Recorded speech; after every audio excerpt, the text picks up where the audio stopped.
দফার মধ্যে এটিও বলা হচ্ছে যে নির্বাচন কমিশনকে ঢেলে সাজানো হবে।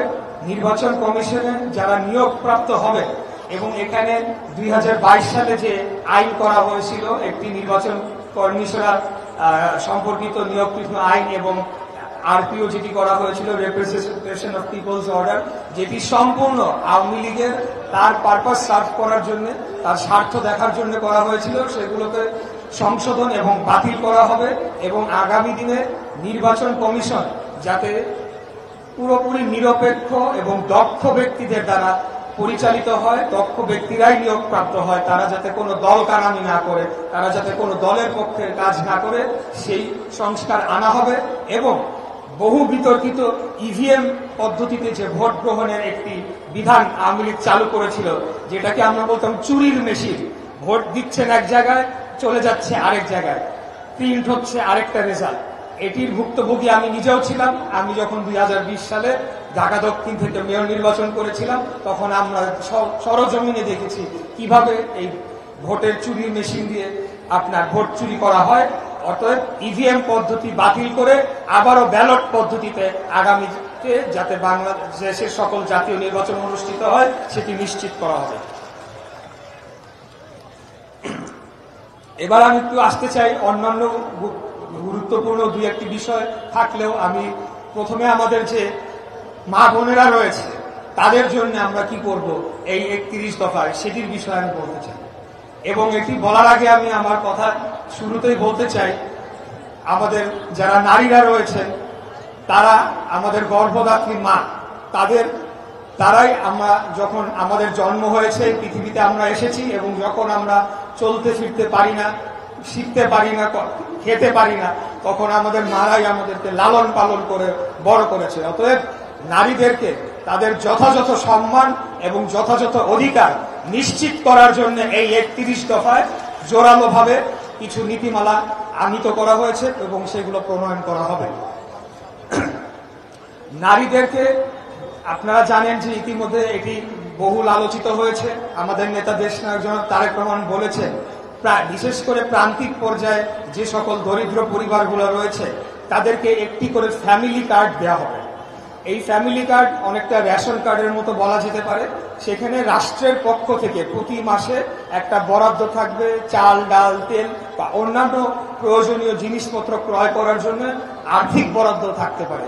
এবং এই ফ্যামিলি কার্ডটি শুধুমাত্র একটি পরিবারের গৃহিণী, গৃহকর্ত্রী, মা অথবা দাদি, তাদের নামে এটি দেওয়া হবে, যাতে করে তাদের ক্ষমতা, তাদের অধিকার নিশ্চিত করা হয় এবং তাদের হাতে কর্তৃত্ব রাখা হয়।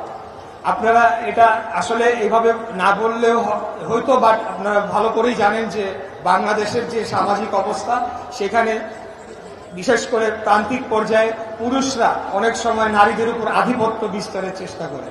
এই ধরনের ফ্যামিলি কার্ড যদি পুরুষদের হাতে দেয় তাহলে করে সেটির অপব্যবহার হওয়ার সুযোগ থাকে, তাদের কিছু বদভ্যাস থাকে, তাদের কিছু অন্যান্য খরচ থাকে, তারা সেখানে সেটি ব্যয় করে ফেলে, পরিবারের প্রতি দ্বারা কিন্তু সেটি অনেক সময় ব্যবহৃত হয় না।